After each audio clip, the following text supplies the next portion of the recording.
Muy buenos días, profesor. En esta ocasión expondré acerca del modelo de valoración de activos financieros KPM y el por qué existe una controversia respecto a su uso como modelo eficaz para determinar la rentabilidad esperada de ciertos activos. Esto junto con los argumentos que respaldan este cuestionamiento, y en adición a eso, finalizaré esta presentación haciendo una comparación y análisis entre el modelo KPM y el APT.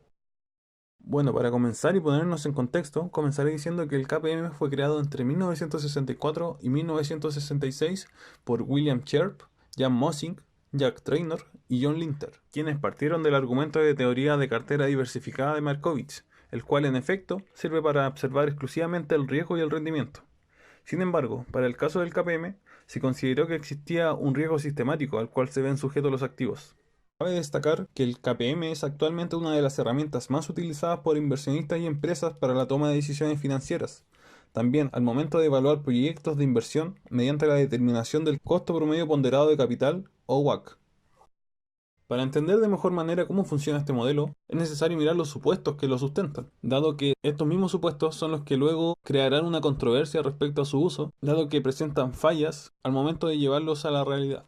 Entre los supuestos básicos que sustentan el modelo KPM, podemos encontrar, por ejemplo, que todos los inversores esperan el mismo índice de rentabilidad, que no existen costos de transacción ni impuestos y que los inversores son adversos al riesgo, que todos los inversores se guían según el mismo horizonte de tiempo al momento de la toma de decisiones, que los inversores son risk taker, o sea, precios aceptantes, y ninguna actividad que realicen estos afecta el valor del mercado. También que existe una tasa libre de riesgo a la cual los inversores pueden invertir y que existe un beta de mercado, es decir, un indicador del riesgo sistemático al que está sujeta.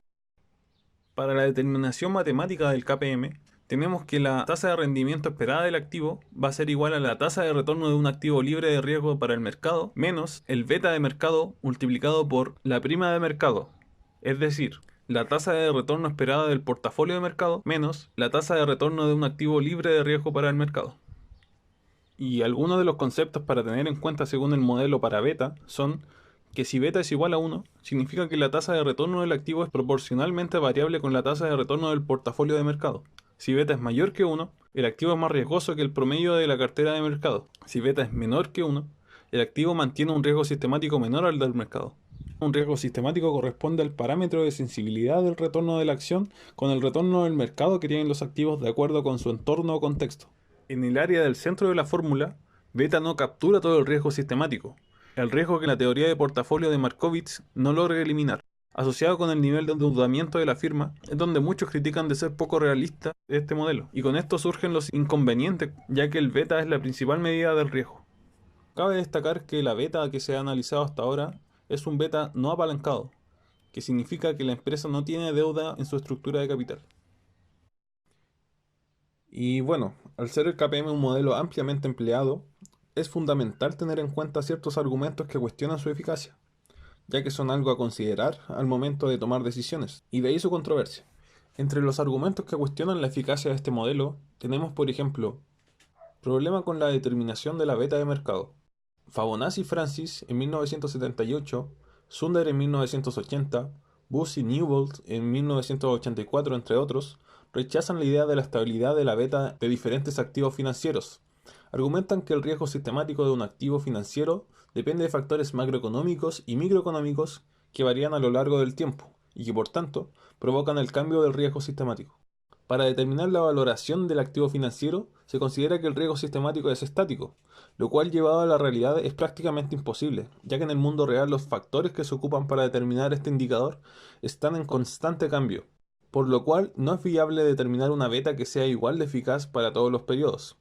Es de esta manera que concluyen que la beta de mercado no es un índice confiable, ya que si se observase el valor de este índice en tiempo real, este estaría variando a cada segundo. Por otro lado, autores como Damodaran, en 2001, también cuestionan la validez de las betas de las empresas, afirmando que no existe una beta única para todos los inversores. Este hecho se produce debido a que las betas son muchas veces calculadas en base a datos históricos. Es por ello que él nos dice que una beta calculada con datos históricos en una valoración, sin haber previamente hecho un exhaustivo análisis de las acciones y las perspectivas futuras de la empresa, es un hecho muy peligroso y una fuente común de errores.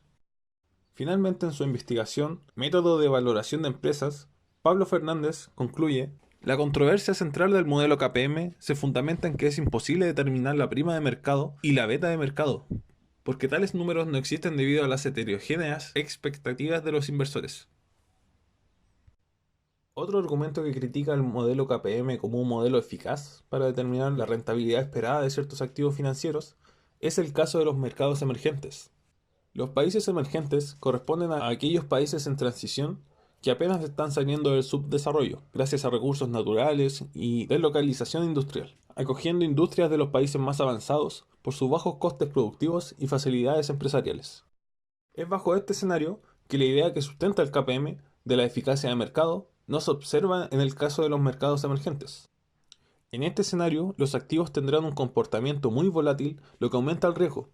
Esto hace que la correlación que existe entre los mercados emergentes sea muy elevada, al contrario de lo que ocurre con los países desarrollados. Además, los rendimientos esperados que se obtienen en los mercados emergentes están influenciados por información local, lo cual no ocurre de la misma manera que en los países desarrollados. Martínez Ledesma, ruso, en 2013 concluyen que es por ello que los resultados de su aplicación son infructuosos en este tipo de mercados, ya que se logran costos de capital que asignan tasas de descuento demasiado bajas que justifican la toma de proyectos que deberían ser descontados a tasas mayores debido a que el riesgo sistemático al cual se encuentran expuestas es mayor al de los mercados desarrollados. Para el caso de Chile, que corresponde a un país emergente, el beta presenta variaciones bruscas a lo largo del tiempo, lo que lo hace un indicador volátil y difícil de predecir. Entre otros argumentos que se destacan sobre la falencia del modelo KPM, encontramos, por ejemplo, la falta de racionalidad entre inversores. El modelo asume que todos los inversores tienen acceso a la misma información y se ponen de acuerdo sobre el riesgo y el rendimiento esperado para todos los activos, lo que verdaderamente se aleja de la realidad.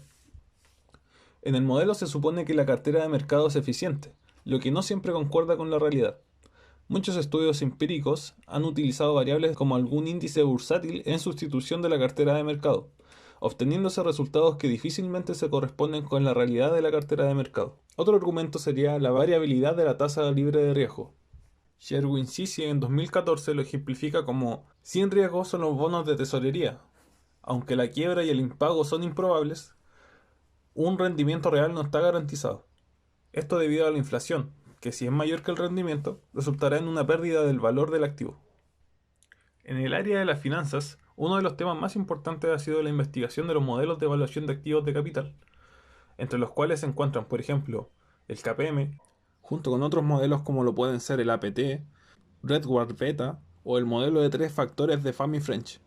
Para el presente caso, analizaremos los resultados del APT frente al KPM. Bueno, comenzaré definiendo la teoría de fijación de precios de arbitraje, o APT. Bueno, esta teoría fue formulada por Stephen Ross en 1976 y tiene como fundamento el principio de ausencia de arbitraje usando un modelo factorial para su cálculo. Este modelo se compone de cuatro supuestos principales, los cuales serían que un modelo multifactorial puede describir el rendimiento esperado de una cartera de activos.